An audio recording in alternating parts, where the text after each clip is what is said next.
baru mulai dengan modal yang besar gitu, lobster yang mati kan down. Nah, jadi pelan-pelan lah belajarnya. Setelah belajar, setelah Anda paham tentang keilmuannya, silahkan kalau mau ikut bermitra, yang buka kemitraan silahkan ikutin. Jadi Anda udah on fire, udah punya bibit, udah punya semua kan, jadi bisa langsung produksi. Jadi untuk tipsnya supaya rekan-rekan tidak merugi besar dan akhirnya akan untung lebih besar. Halo, assalamualaikum warahmatullahi wabarakatuh. Kembali lagi di channel saya Brady Kipeng ya guys. Jadi untuk video kali ini saya akan berbagi tips untuk para pemula ya, yang baru mulai budidaya lobster air tawar. Jadi ini tipsnya agar pemula tidak mengalami kerugian yang besar. Jadi ada step by stepnya untuk melakukan budidaya. Oke ya, jadi untuk budidaya ini yang perlu kita ketahui itu yang pastinya untuk pemula itu yang perlunya ilmu ya, ilmu pengetahuan tentang budidaya lobster air tawar. Jadi ilmu ini bisa Anda cari untuk rekan-rekan yang baru mulai, bisa dicari dari searching di Google atau di YouTube atau di mana aja ya, bisa cari di buku-buku. Nah, ini banyak tentang pengetahuannya. Jadi saya punya kesimpulan sendiri, ini tips saya bagikan berdasarkan pengalaman saya. Jadi untuk rekan-rekan nanti bisa mengikuti tips ini berdasar pengalaman yang saya ajarkan untuk rekan-rekan yang udah mulai belajar budidaya. Jadi udah pada menghasilkan bibit, udah mulai ada yang mulai pembesaran. Jadi intinya kita bisa berhasil bersama lah istilahnya. Jadi untuk tips yang pertama ini ya, jadi untuk tips yang pertama, kenali jenis lobster. Jadi di sini kenali jenis lobster yang rekan-rekan ingin budidaya. Jadi lobster ini terbagi-bagi, sebenarnya semua lobster bisa dimakan sih. Jadi ini diklasifikasikan berdasarkan keindahan warnanya, corak segala macam. Jadi ada dua, yaitu jenis konsumsi sama hias. Jadi biasanya untuk jenis konsumsi sendiri itu jenis red cloud, itu terkenal dengan red cloud atau dengan capit merah. Ini jenis konsumsi, biasanya familiarnya ini jenis red cloud. Untuk yang pertama ya, jenis konsumsi. Jadi jenis konsumsi itu bisa juga hiasan. Jadi dia kalau dipelihara di indoor, dia akan nanti warnanya cantik, biru maupun ke putih, bisa juga untuk hiasan. Tapi umumnya jenis red cloud ini dikonsumsi karena jumlah untuk bobot tubuhnya pun bisa jauh lebih besar daripada jenis lobster air tawar yang lain. Itu yang pertama, jenis konsumsi. Yang kedua, jenis hias. Nah, hias ini banyak nih dominasinya nih. Ada jenis clarky. Clarky nanti ada berbagai warna, ada merah, putih, biru, brown, maron. Jadi ada juga yang udah persilangan namanya ghost. Itu jenis clarky semuanya. Jadi jenis clarky sendiri ini biasanya kalau di daerah kita ini untuk hias, karena warnanya itu cantik, merah, ada merah putih kalau jenis ghostnya. Nah, ada juga selanjutnya jenis hias namanya Papua series. Papua series ini asli dari Pandemik Indonesia. Jadi Papua series ini pun jenis lobster air tawar hias tercantik di dunia. Nah, jadi banyak lagi. Nanti kalau jenis Papua series ada Blue Moon, Vulture, Blue Kong, jadi banyak. Dan ada satu lagi jenis namanya Yabi, jadi Bustro. Nah, ini Yabi pun jenis hias. Tapi hias pun bisa dimakan, bisa, semuanya bisa dimakan. Tapi lebih cenderung untuk hias karena warnanya eksotis dan cantik. Nah, itu untuk yang pertama ya, tips yang pertama, kenali jenis lobster yang rekan-rekan mau budidaya. Mau targetnya ke konsumsi atau ke hias.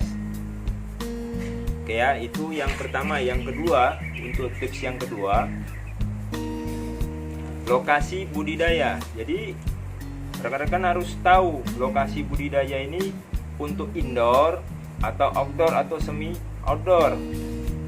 Jadi untuk tingkat pemeliharaannya pun ya berbeda antara outdoor, indoor dan semi outdoor. Jadi nanti rekan-rekan bisa searching di tempat yang lain atau bisa cari referensi ataupun nanti lihat di channel saya sebelum kan budidaya semi outdoor, jadi dia walaupun di outdoor tapi masih pakai penutup seperti waring gitu kan, atau pakai atap. Oke, itu untuk tips yang kedua, lokasi budidaya. Untuk tips yang ketiga, ini media budidaya. Maksudnya media ini jenis kolam. Jadi kolam yang mau kita gunakan kira-kira apa sih? Kolam batu kah? Kolam terpal? Atau styrofoam? Atau kolam infrared dan lain-lainnya? Ember juga bisa. Jadi di sini kenali tempat medianya dulu.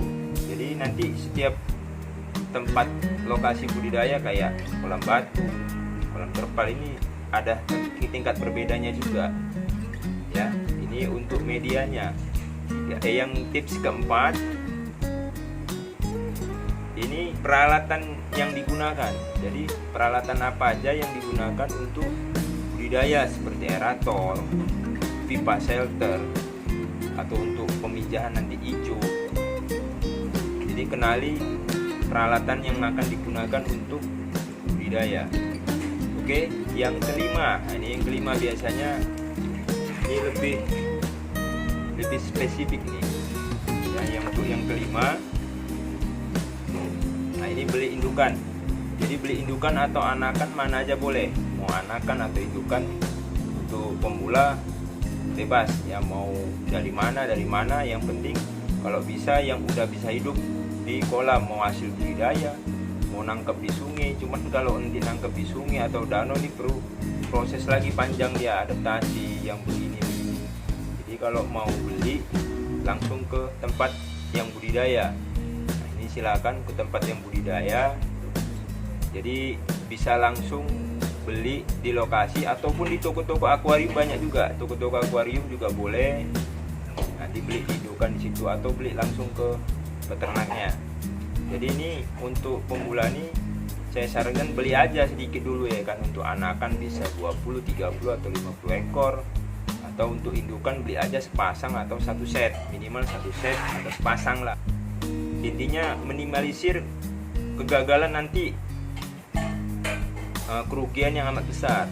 Jadi pelajari dulu, minimal satu kolam dulu. Untuk pemula ya satu kolam dulu. Untuk indukan bisa satu set dulu.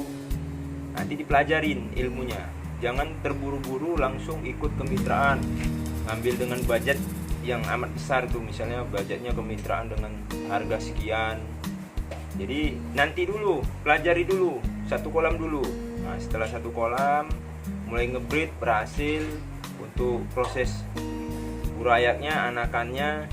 Nah, setelah nanti udah mulai tahu prosesnya, baru silakan mau ikut kemitraan atau kayak mana, mau buat langsung besar. Ini kita udah ada pengetahuannya. Jadi di sini nanti rekan-rekan tidak mengalami kerugian sangat besar. Nah, malah nanti step by stepnya malah mendapatkan keuntungan. Seandainya pun nanti di perjalanan untuk budidaya ini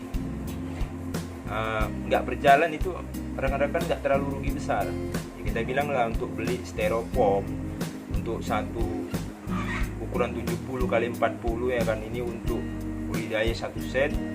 Jadi rekan-rekan nggak mengalami kerugian. Paling ini sekitar harganya untuk styrofoam sendiri harga 100 lah, paling mahal 80 atau berapa. Ini bisa satu set. Jadi situ belajar dulu satu set, belajar pakai aerator, kita buat sistemnya, semua peralatannya kan. Setelah situ belajar nanti mulai bertelur, mulai apa. Nah, setelah mulai berkembang, tahu caranya. Kalau mau dibuat banyak nanti kolamnya silakan. Jadi ini pengalaman saya bagikan, ini pengalaman dari rekan-rekan saya yang belajar ke saya. Jadi saya anjurkan untuk pertamanya kolam terpal dulu yang murah. Setelah mulai ngebreed, udah mulai bertelur, beranak, tambah lagi satu kolam, tambah lagi satu kolam. Setelah mereka paham keilmuannya, baru buat kolam batu. Jadi saya pun seperti itu dulunya. Jadi saya nggak ikut kemitraan atau yang bagaimana gitu. Jadi saya otodidak. Jadi mungkin itu aja tipsnya ya. Jadi untuk rekan-rekan yang baru mulai, tips ini sangat penting. Jadi supaya minimalisir kerugian yang sangat besar. Jadi kalau baru mulai dengan modal yang besar, gitu lobster yang mati kan down. Jadi kita mulai dari kita satu set paling minimal.